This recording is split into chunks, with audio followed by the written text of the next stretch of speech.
को पता है कि 18 जून को हमारे यूपी बोर्ड का रिजल्ट आ चुका है, यानी 10वीं और 12वीं का रिजल्ट हम लोग देख चुके हैं। इसमें बहुत सारे ऐसे स्टूडेंट हैं जिनका परसेंटेज बहुत अच्छा आया है, 97%, 98% तक गया है, 94% पाए हैं। काफ़ी वो लोग खुश हैं और खुशी की बात भी है, काफ़ी उन्होंने मेहनत किया था और उनका अच्छा परसेंटेज भी आया। उनको सबसे पहले मैं क्या करता हूँ, बधाई देता हूँ, कंग्रेचुलेसन कहता हूँ। और जो लोग क्या हुए हैं, मतलब फेल हो गए हैं, एक विषय में फेल हो गए हैं, 2 विषय में फेल हो गए हैं, या उनका जो मतलब नंबर है वो चढ़ा ही नहीं, उनका 0-0 लिखा हुआ आ रहा है, या ऐसे स्टूडेंट जिनका नंबर कम आया है, यानी उन्होंने उम्मीद किया था 70 में 65 नंबर 68 नंबर का, लेकिन उनको 40 नंबर मिला है, 45 नंबर मिला है। लेकिन उनको बिल्कुल परेशान होने की जरूरत नहीं है। उनके लिए भी बोर्ड ने क्या किया है, कुछ चांस दिया है। यहाँ पे 3 तरह के चांस आपके पास है। इजीली इसके माध्यम से अपने नंबर को आप बढ़ा सकते हैं। अगर फेल है तो आप पास हो सकते हैं। बिल्कुल आपको एक साल अपने बर्बाद करने की जरूरत नहीं है। तो तीनों चीजें आपको बताऊंगा। पहला जो हमारा होता है कंपार्टमेंट एग्जाम होता है, दूसरा हमारा इंप्रूवमेंट एग्जाम होता है, और तीसरा हमारा क्या होता है, स्क्रूटनी होता है। तो स्क्रूटनी का जो फॉर्म है हमारा आ चुका है। जो हमारा ऑफिशियल वेबसाइट है यूपी बोर्ड का, upmsp.edu.in, वहाँ पे आपको स्क्रीन पे भी मैं लगा देता हूँ। इस पर मैंने वीडियो भी बनाया है, उसका लिंक आपको डिस्क्रिप्शन में दूंगा। तो स्क्रूटनी का फॉर्म आप लोग क्या कर सकते हैं, अप्लाई कर सकते हैं। उसकी जो लास्ट डेट है 12 जुलाई है, यानी 12 जुलाई तक क्या करना, आपको फिल कर देना। तो उसके बारे में आपको बताऊंगा लास्ट में। सबसे पहले मैं बताऊंगा कंपार्टमेंट एग्जाम और इंप्रूवमेंट एग्जाम क्या होता है, किसके लिए होता है, कौन कंपार्टमेंट देता है और कौन इंप्रूवमेंट देता है। काफी लोग यहाँ पे कंफ्यूज कर दिए हैं, क्योंकि यूट्यूब पर आपको बहुत सारा वीडियो मिल जाएगा देखने के लिए, लेकिन सभी का क्या है, अलग अलग तरह का वीडियो सभी लोग बना रहे हैं। तो यहाँ पे काफी लोग कंफ्यूज है। मुझसे भी स्टूडेंट ने कमेंट किया कि सर इंप्रूवमेंट एग्जाम और कंपार्टमेंट एग्जाम पे एक स्पेशल वीडियो बना दिए, दोनों में क्या अंतर है और किसके किसके लिए है। क्या इंप्रूवमेंट एग्जाम और आपका जो स्क्रूटनी है एक ही है। तो सारी चीज़ें आपको बताने वाला हूँ, एक एक डिटेल बताऊंगा। कितना फीस लगेगा, कब इसका फॉर्म भरा जाता है, कब परीक्षा होता है, कब तक रिजल्ट आता है, तो सब कुछ बताने वाला हूँ। बस वीडियो को लास्ट तक देखिए और बिल्कुल आप लोग परेशान मत होइए। आपके पास अभी चांस है, उस मौके का क्या कीजिए, आप लोग लाभ उठा सकते हैं। तो चलिए हम लोग देखते हैं एक एक करके सभी को।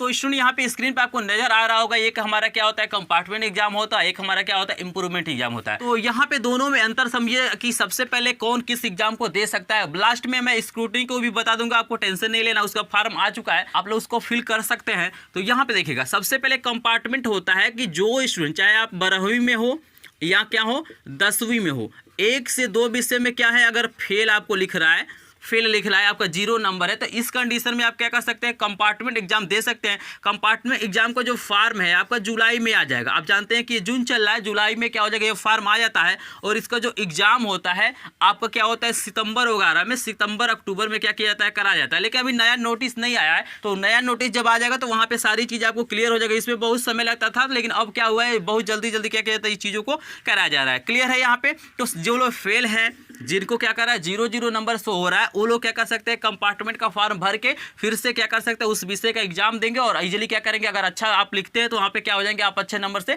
पास भी हो जाएंगे। अब यहाँ पे जो सबसे बड़ा सवाल आता है कि सर इसमें एक विषय का लिया जाता है कि 2 विषय का। तो यहाँ पे मैं बता दूं कि अभी 10th के लिए जो मतलब हमारा है एक ही विषय चलता था, और यहाँ पे 12th के लिए भी एक ही विषय का कंपार्टमेंट चलता था। लेकिन ऐसा अनुमान लगाया जा रहा है कि इस साल 2 विषय का क्या हो सकता है, कंपार्टमेंट एग्जाम हो सकता है। लेकिन आपको याद रखना है कि हिंदी में यदि आप फेल है, हिंदी जो हमारा मेन विषय है, हिंदी में यदि फेल है तो आपको फेल माना जाएगा। क्लियर है, ये पॉइंट आपको क्लियर हो गया होगा। अब यहाँ पे कंपार्टमेंट समझ में आ गया कि जो फेल है या 0 नंबर पाए हैं उनके लिए कंपार्टमेंट एग्जाम है, 1 से 2 विषय का आप दे सकते हैं। हिंदी में फेल है तो आपको फेल माना जाएगा, और ये जुलाई में इसका फॉर्म आएगा। फॉर्म आएगा तो इस चैनल के माध्यम से आपको पता चल जाएगा, इसीलिए चैनल पे लाएंगे, चैनल को सब्सक्राइब जरूर करेंगे। और यहाँ पे सितंबर अक्टूबर में क्या होता है, इसका एग्जाम होता है। बहुत ही यहाँ पे ईजी एग्जाम होता है, मतलब बहुत हल्का ये होता है, आसानी से आप क्या कर सकते हो, उसको पास कर सकते हैं। और जो आपने पढ़ा है, जैसे साइंस में आपका नंबर कम है, मैथ में आपका कम है, तो जो चीज़ें पढ़े हैं उसी में से क्या होता है, क्वेश्चन पूछे जाते हैं। इसका जो फीस होता है स्टूडेंट, यहाँ पे जो फीस तो अभी मतलब क्लियर नहीं है, क्योंकि अभी नोटिस आया नहीं है।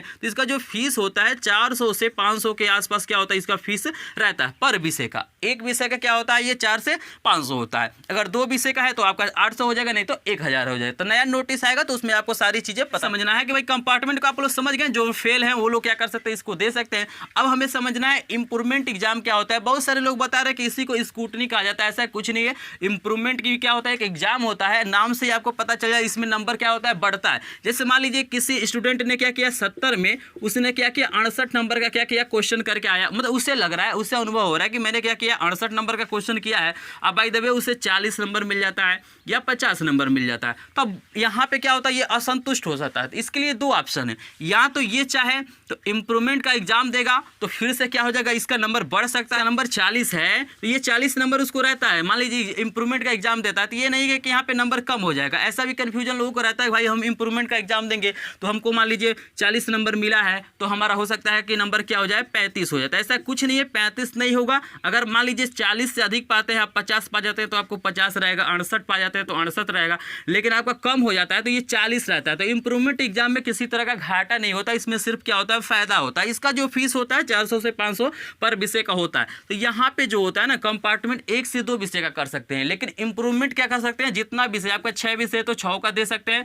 5 विषय है तो 5 का दे सकते हैं। लेकिन यहाँ पे रीजन ये है कि आपको क्या होना चाहिए, पास होना चाहिए। फेल वाले क्या करेंगे, इंप्रूवमेंट के नहीं देंगे, फेल वाले कंपार्टमेंट को देंगे, और जो लोग पास हैं, कुछ नंबर कम है, वो लोग क्या कर सकते हैं, इंप्रूवमेंट एग्जाम को दे सकते हैं। ये भी जो एग्जाम होता है सितंबर अक्टूबर में क्या होता है, इसको भी कराया जाता है। तो इसमें आपको फायदा होता है, ठीक है ना, यहाँ पे किसी तरह का नुकसान नहीं होता। और यहाँ पे देखिएगा आपको समझ में आ गया कि भाई ये फेल वालों के लिए है, ये एग्जाम है कि जो लोग क्या है पास है लेकिन अपने नंबर से सेटिस्फाइड नहीं है, वो चाहते हैं कि हमारा नंबर और बढ़े, तो वो लोग क्या कर सकते हैं, इस एग्जाम को दे सकते हैं। और तीसरा जो हमारा चीज़ होता है, हमारा होता है स्टूडेंट वो स्क्रूटनी। स्क्रूटनी क्या होता है, तो इसमें सिर्फ क्या किया जाता है, कापियों का फिर से रीचेकिंग होता है। स्क्रूटनी को हम लोग बोलते हैं रीचेकिंग बोलते हैं, यानी कापियों का क्या कर सकते हैं, फिर से आप रीचेकिंग करा सकते हैं। वहाँ पे नंबर मान लीजिए कहीं बाई मिस्टेक क्या होता है, आपका नंबर जोड़ने में गलती हो जाता है, कापी को सही से नहीं चेक किया गया है, तो फिर से कापियों को क्या होता है, मूल्यांकन होता है, और उसमें 2-3 लोग मिलकर क्या करते हैं, फिर से मूल्यांकन करते हैं। अगर नंबर आपका बढ़ने वाला होता है तो बढ़ा देते हैं, लेकिन स्क्रूटनी में थोड़ा सा घाटा होने का भी चांस रहता है। अगर कम होता है तो वहाँ पे थोड़ा सा कम भी हो सकता है।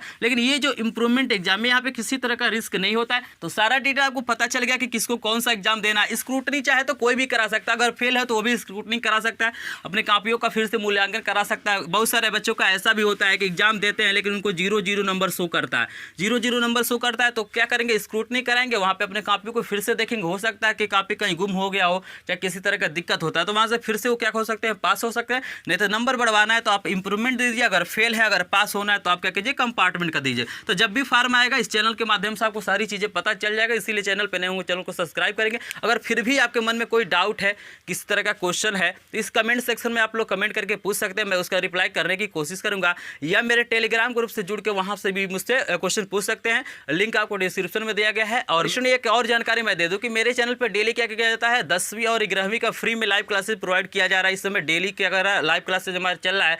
तो हमारा इंग्लिश, मैथ, साइंस यानी गणित, विज्ञान और अंग्रेजी का मैं क्या करता हूँ, लाइव क्लासेज आपको प्रोवाइड करता हूँ। यदि फ्री में लाइव क्लासेज आप लेना चाहते हैं तो आप इस चैनल को सब्सक्राइब कर सकते हैं। मिलता है नए वीडियो में नए इन्फॉर्मेशन के साथ, तब तक के लिए आपका धन्यवाद।